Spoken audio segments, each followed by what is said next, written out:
Depuis la ville de Kolwezi, au Lualaba, une province riche en ressources minières, une province qui a aussi connu les élections de gouverneurs couplées à celles de sénateurs, à l'issue desquelles Fifi Masuka Saini a été élu deuxième gouverneur de cette province depuis les découpages territoriaux.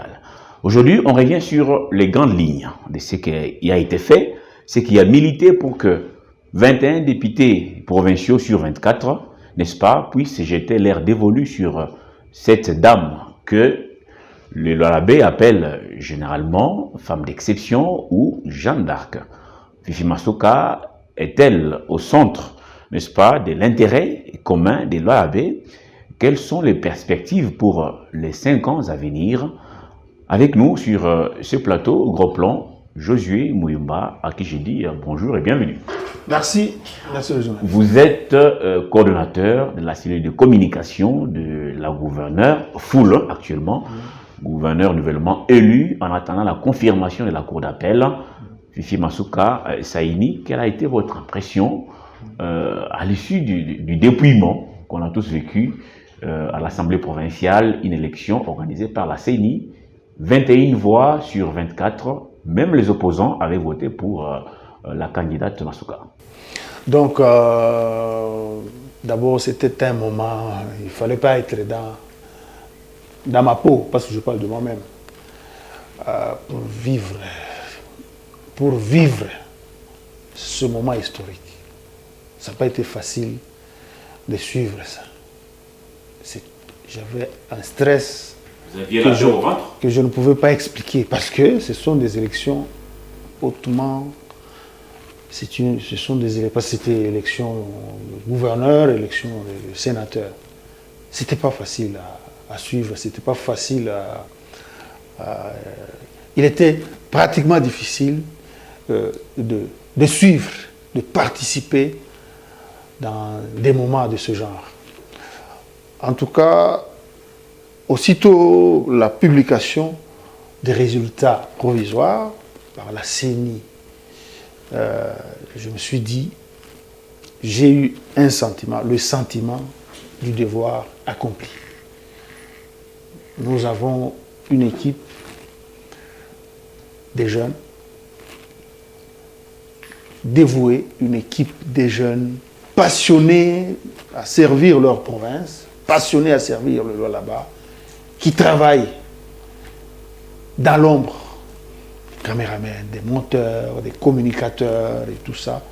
Des gens qui étaient au four au moulin, jour et nuit, pour vendre contre vents et marées l'image de notre ticket gagnant, l'image de la gouverneure, Madame Marie-Thérèse Masuka. Ça n'a pas été facile, c'est une province délicate. Ça n'a pas été facile à une femme de s'imposer, d'imposer ses marques. Est-ce que les communautés sont divisées ici? Parce qu'on sent... J'en viens, monsieur le journaliste. On sent ces stress dont vous parlez, on sent peut-être cette peur où on dit, bon, est-ce que les députés, on dit que les cœurs de l'homme, qu'il fait les connaître, mais est-ce qu'il y a des divisions qui vous faisaient croire que ça pouvait basculer? Non, c'est ce qu'on appelle, on pouvait appeler ça le kit ou double. Ça passe ou ça casse.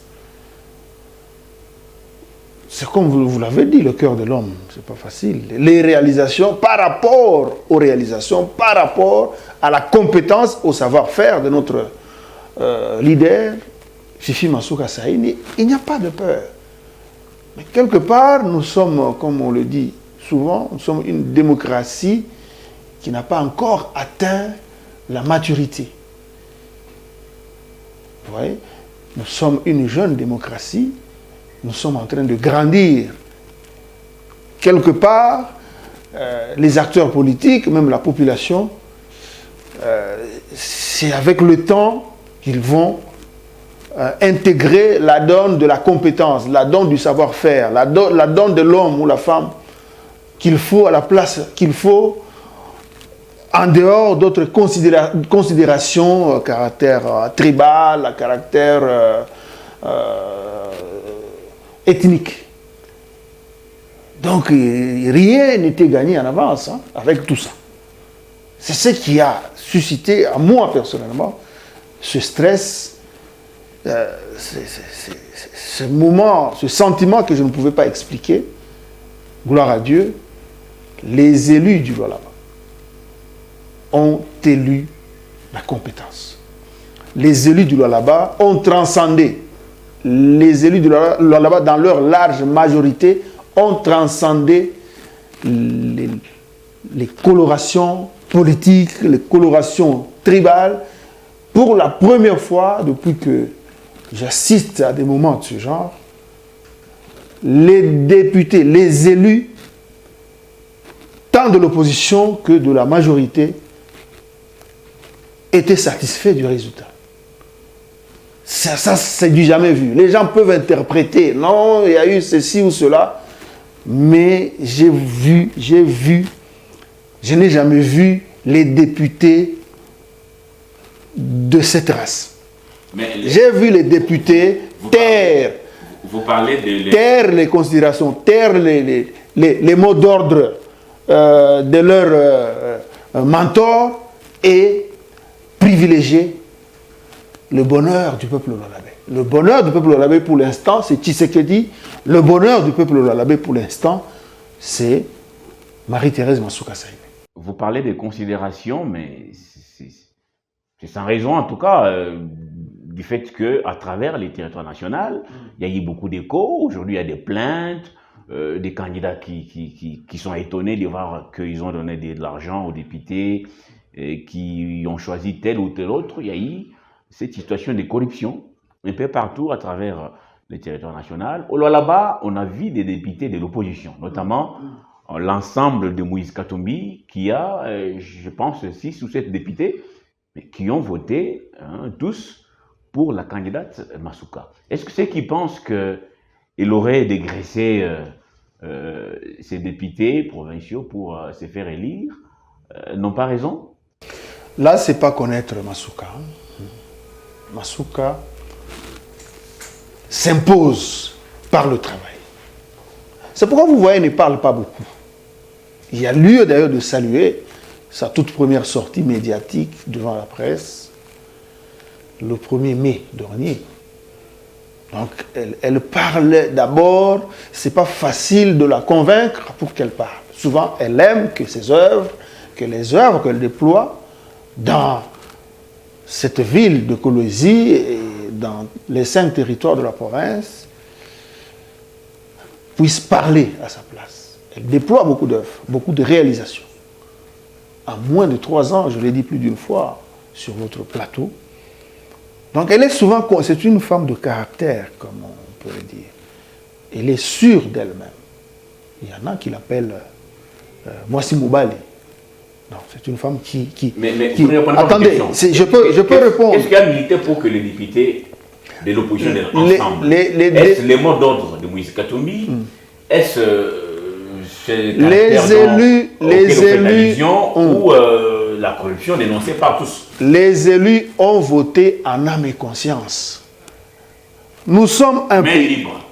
En âme et conscience. Il n'y a pas eu de mot d'ordre. Tout le monde est convaincu de ce que Masuka réalise dans la province. Tout le monde est convaincu. Donc, ne pas accepter Masuka pour l'instant au Lualaba, c'est opter pour la défense et la descente, voulais-je dire, aux enfers de cette province. Qui ne voit pas, à moins qu'on soit de mauvaise foi. Mais je salue la responsabilité. Donc, le vote pour Masuka, c'était un vote, c'était le choix de la responsabilité. Masuka, c'est un choix responsable. Parce que ce qu'elle fait transcende les partis politiques. C'est au-delà des formations politiques. C'est ce que les élus du Lualaba... Vous allez voir même les qualités, depuis que le Lualaba existe. Avant, il y avait le sage, le patriarche Kamweni, et il fallait suivre la qualité des débats. Actuellement, il y a un autre chevronné, Jean-Marie Kassia Chingam, qui pilote les débats toute objectivité. Vous l'avez suivi, même le jour de la campagne, les candidats gouverneurs et sénateurs. C'est pour vous dire que les Lualabais, les notables Lualabais, sont capables, ce que je ne vois pas dans beaucoup de provinces, sont capables, et je les ai vus le faire souvent, de parler, de mettre les intérêts du Lualaba devant tous leurs intérêts individuels. C'est ce qu'on a vu, il y a de quoi les féliciter, les acclamer. Nous allons d'abord revenir sur... Donc, si je peux revenir à l'affaire de la corruption, oui, vous avez suivi, moi aussi je suivi sur oui, les réseaux sociaux, il n'y a pas de là-bas, certains candidats sénateurs. Un peu partout, s'il vous plaît. À travers les pays. Non, au là-bas, il n'y en a pas eu. Il n'y en a pas eu, il n'y en a pas eu. Il n'y en a pas eu. Pour se faire élire gouverneur. Il n'y en a pas eu. Nous avons des élus de qualité. Il y en a qui... La plupart, ce ne sont pas des vanus pieds. Il y en a qui parlent de centaines de milliers de dollars donnés aux députés provinciaux. C'est très faux. C'est faux. Et puis ici, au là-bas, tous les députés ne sont pas des vanus-pieds.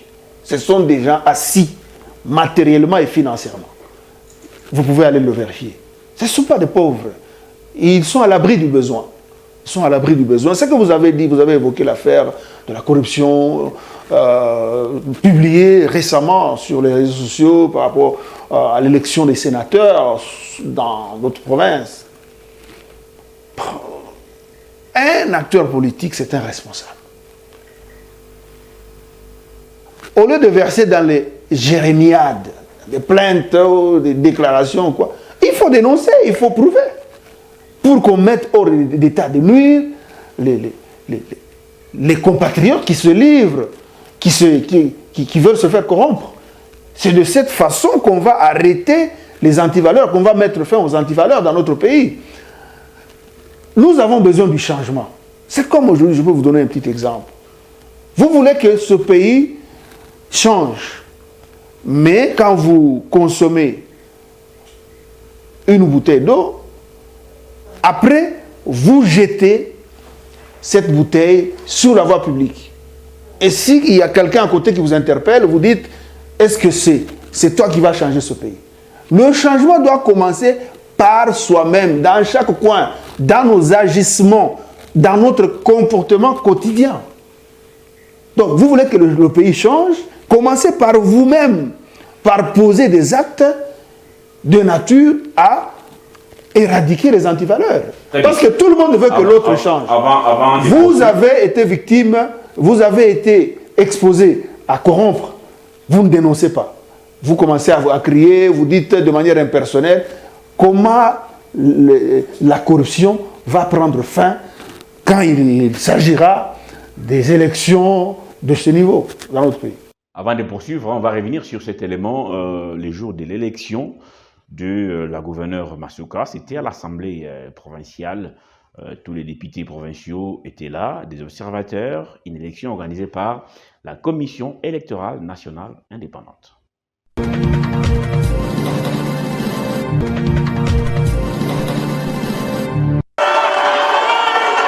Bien avant les votes proprement dits, hormis les désistements enregistrés lors de la campagne électorale en faveur de la candidate Fifi Masuka, des autres se sont ajoutés, laissant pratiquement la voie libre à celle que les Lualabais appellent affectueusement Jeanne d'Arc. Face à elle, Jean-Marie Chizaïnga, ancien ministre des Mines. Après le dépouillement, Fifi Masuka est élu gouverneur de Lualaba avec 21 voix et ne laissant aucune chance à son challenger.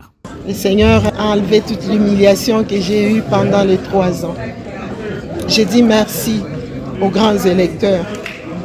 J'ai dit merci à tous ceux qui ont pu travailler, tous les honorables députés, les gouvernements, la population de Lualaba. Tous ici, nous vous disons merci. Vous avez permis à ce que nous soyons là. Nous vous promettons d'encore mieux travailler, d'encore mieux changer la province du Lualaba. Et nous savons que Dieu qui a guidé le roi David, qui va aussi nous guider. Présent dans la salle, le président provincial de l'INPC Kinshasa, Jean-Marie Kassamba, salue la bravoure d'une femme d'exception. Aujourd'hui, elle vient de confirmer son leadership au Lualaba et nous sommes témoins effectivement de l'effervescence, de la manière dont elle a confirmé son leadership au Lualaba. Et je pense que ce n'est que justice. il y a longtemps, effectivement, qu'il y avait beaucoup de tergiversations ici, un peu de doutes. Mais aujourd'hui, on est à la fois soulagé pour ceux qui doutaient encore, mais nous étions conscients que Fifi Masuka est effectivement une gouverneure qui a montré de quoi elle était capable en termes de résultats, en termes de gestion, en termes de transparence, mais surtout en termes de vision. Les 24 députés provinciaux de Lualaba ont également voté pour les sénatoriales et les résultats seront publiés par la CENI.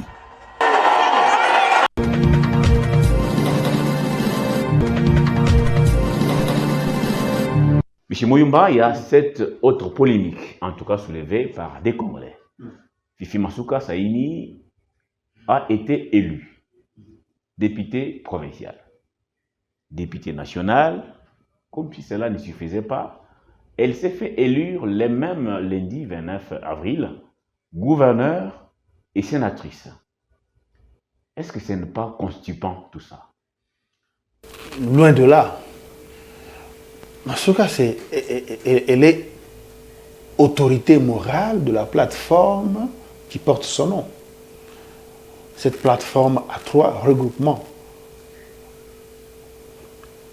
Alliance des nationalistes, AM, Alliance 24 et Alliance 25. Elle a mis sur pied, c'est la première année de naissance de cette plateforme politique, parce que c'est une femme qui sait, quand elle a un objectif, elle sait s'organiser, elle sait prendre des stratégies à tous les niveaux pour atteindre cet objectif. C'est là que vous l'avez vu depuis que les élections, depuis 2006, elle s'est portée candidate sans échouer. Depuis 2006. Mais ça veut dire... Non, laissez-moi répondre. C'est pas celui. Laissez-moi répondre. Ça prise un peu la gourmandise. On est à la fois député provincial, national, sénateur, gouverneur. C'est quand même trop de postes pour lesquels l'État vous paye. Quand on est responsable, quand on est patron d'une organisation, on doit faire en sorte que cette organisation soit toujours au top. Cette organisation puisse être toujours en haut. C'est ça le travail. Elle étant autorité morale de la plateforme qui porte son nom. Et vous connaissez le mode du scrutin dans notre pays. Députation nationale, députation provinciale. Le vote se fait sur base il faut atteindre le seuil.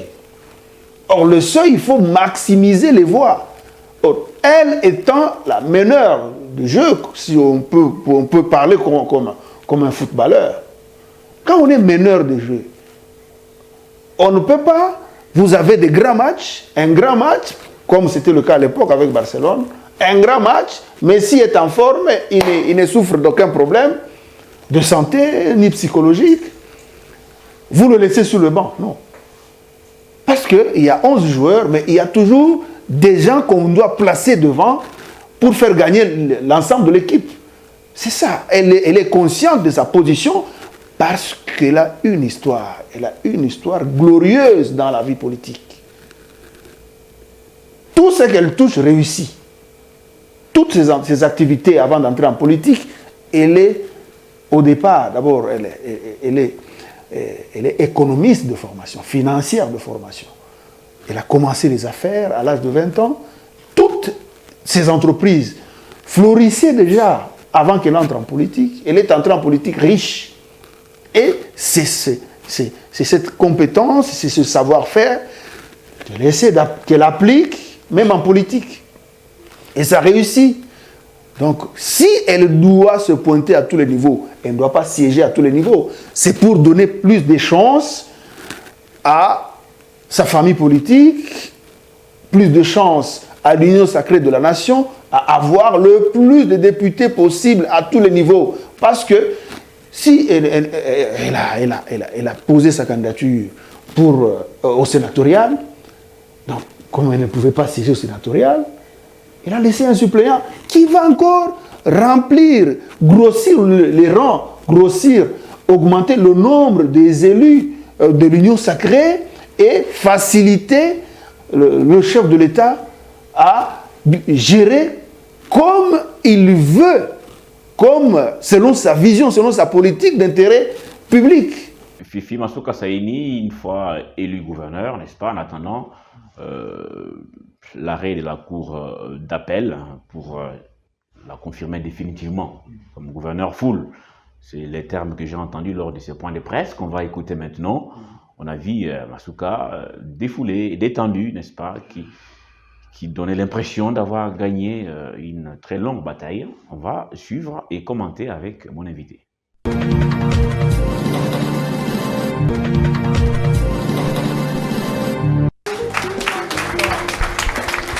Sourire aux lèvres, belle posture, simplement détendu, c'est dans la peau des gouverneurs nouvellement élus, en attendant la confirmation de sa victoire par la cour d'appel, que Fifi Masuka Saini s'est livré à cet échange sans langue de bois avec des journalistes venus de Kinshasa et ceux du Grand Katanga. Une émission spéciale restitution sous la modération de Jean-Marie Kassamba, président de l'INPC Kinshasa et DG de Télé 50. Fifi Masuka Saini, qui a subi tant d'humiliations dans cette province qui lui est chère, tient à rassembler toutes les filles et fils du Lualaba sans aucune discrimination. 21 députés m'ont donné leur confiance. Aujourd'hui, comme je l'ai dit encore hier, je le répète aujourd'hui, je suis la fille du Lualaba, la maman du Lualaba, je porte le Lualaba. Les Lualaba d'hier et d'aujourd'hui, les Lualaba vont mieux, les chiffres parlent et les réalisations sont les gens. La chef de l'exécutif provincial va continuer sur la même lancée et les inaugurations vont s'enchaîner dans les jours qui suivent. Tous ces projets-là vont se terminer d'ici peut-être 4-5 mois. Nous pouvons inaugurer l'échangeur est prêt à 95%. Mais nous voulons l'échangeur modèle. Donc, comme on les fait partout ailleurs, que la verdure soit là.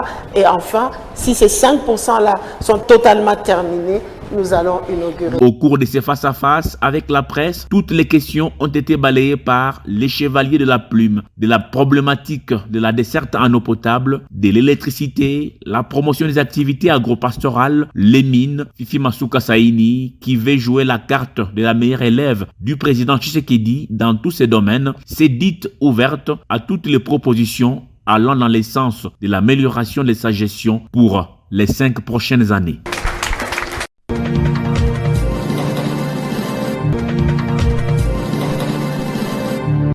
Alors, on a senti la gouverneure Masuka s'est défoulée, parler de l'humiliation qu'elle a subie.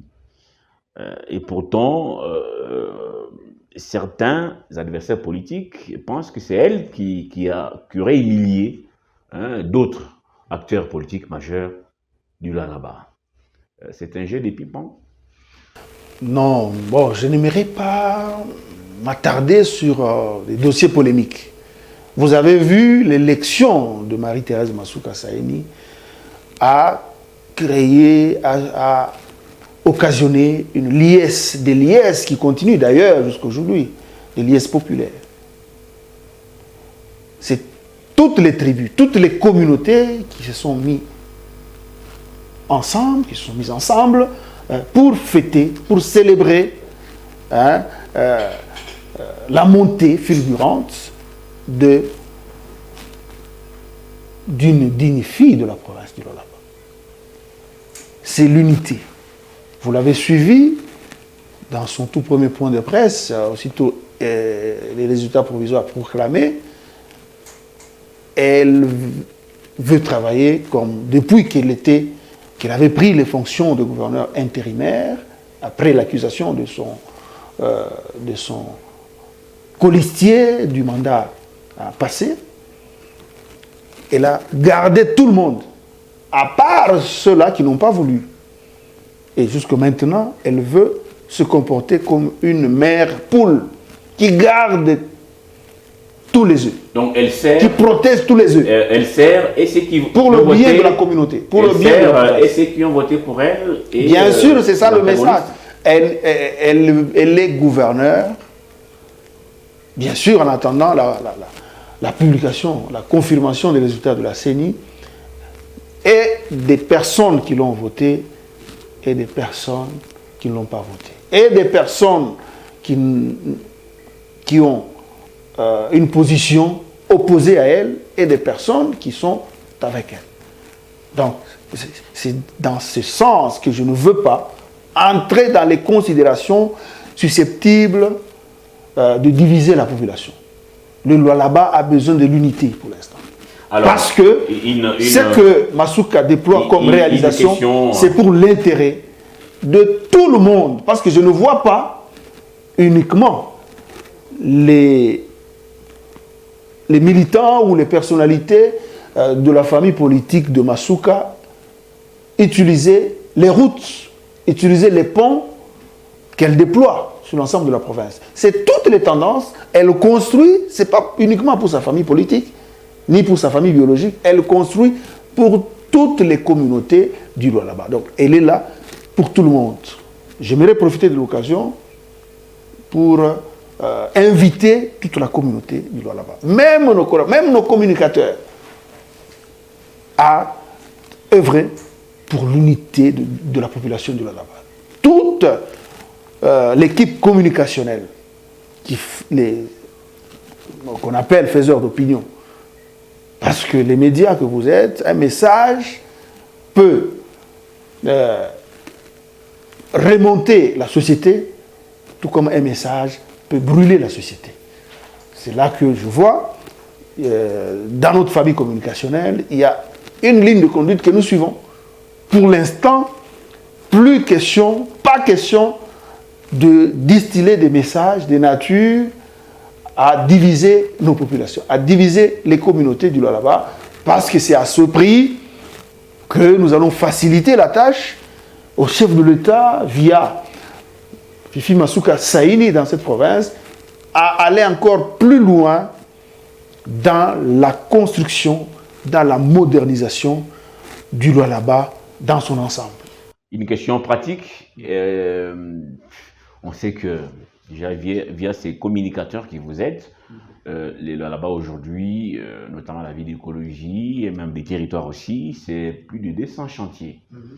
Des ouvrages entamés qui, une année, 2 ans, 3 ans, d'aucuns diraient que ce sont des ouvrages, des chantiers éternels. Maintenant que vous commencez le 2e mandat, est-ce qu'on peut avoir l'idée sur les premières inaugurations? Non, là j'aimerais corriger. Oui. Quand vous parlez des chantiers éternels, non. Chantiers éternels, non. Vous ne pouvez pas construire un échangeur en un mois. À moins que vous voulez bâtir un château de cartes. Non, il n'y a pas que l'échangeur. Laissez-moi argumenter. Allez-y. À moins que vous voulez construire un château de cartes, quelque chose qui va ressembler juste pour la consommation extérieure, et dès qu'il y a une petite intempérie, que ça disparaisse. Les choses que la gouverneure Masuka construit pour l'intérêt de sa population, ce sont des choses qui doivent durer. Qui doivent durer le plus longtemps possible pour que même après elle, celui ou celle qui viendra puisse trouver et évoluer aussi, avancer au-delà de ce que Masuka fait actuellement. Vous ne pouvez pas construire un pont, comme on peut parler du pont Loudi, des ponts Loudi et Lufupa dans le territoire de Muchacha, groupement Msokantanda. Les travaux ont fait presque 2 ans, mais allez-y voir. Les 2 ponts sont terminés. Les inaugurations vont intervenir parce que les travaux se font minutieusement pour respecter la durabilité de ces ouvrages. Vous ne pouvez pas construire l'immeuble à 4 niveaux comme on le voit avec le bâtiment de la direction des recettes du Lualaba. La régie financière au niveau local, ça ne peut pas se construire en 2 jours. Mais est-ce que vous avez une idée sur le premier inauguration? C'est ça ma question de manière pragmatique. Écoutez, c'est vrai, on a compris qu'il y a des travaux qui prennent 1 année, 2 ans, 3 ans, ça dépend de l'ouvrage en question. Mais est-ce que vous avez une idée de manière pratique sur les premières inaugurations. Les premières inaugurations, je ne suis pas habilité à vous fixer les dates ici. Mais je vous dis, je vous parle du moins des quelques échantillons d'ouvrages dont les travaux, même n'importe quelle population, de n'importe quel niveau, dès que vous vous pointez, vous voyez, vous constatez que cet ouvrage, les travaux ont largement avancé. Si vous allez même à l'aéroport international, nous étions avec vous à l'aéroport, le nouvel aéroport international de Kolwezi, vous allez vous rendre compte que vous pouvez vous faire aussi une idée. Quant à la date, l'idée des dates, moi, je ne peux pas vous les donner actuellement parce que je dois je dois me ressourcer auprès des services compétents. Donc, ça veut dire qu'il y a beaucoup d'ouvrages dont les travaux sont quasiment terminés. Et vous-même pouvez avoir, si vous avez, parce que vous n'avez pas suffisamment de temps, l'échangeur, c'est presque prêt. La gouverneure l'a évoqué lors de son tout premier point de presse. Il y a juste les travaux d'embellissement des alentours de l'échangeur, notamment la pose de la pelouse. Parce que l'objectif, c'est de rendre Kolwezi et le reste de la province une destination de choix pour le pays et même le monde entier, parce que c'est la province cobaltifère, c'est la province cuprifère. Monsieur Josué Muyumba, je vous dis merci pour cet entretien retrouvé sur toutes nos plateformes, sur Télé50, sur notre chaîne YouTube. Nous serons ici, encore une fois, peut-être l'année prochaine ou dans les 6 mois à venir, pour faire le constat des premières inaugurations, certainement, que ça va venir. Le Lualaba doit se construire dans l'unité. Il faut éviter des divisions, des querelles intestinales qui ne profitent pas, n'est-ce pas, à l'avancement de cette province qui, comme l'avait dit la gouverneure Masuka, Fifi elle-même, cette province doit ressembler à une ville américaine. C'est possible si on y met des volontés. Je vous retrouve d'ici avec un autre numéro des Gros Plans. Au revoir.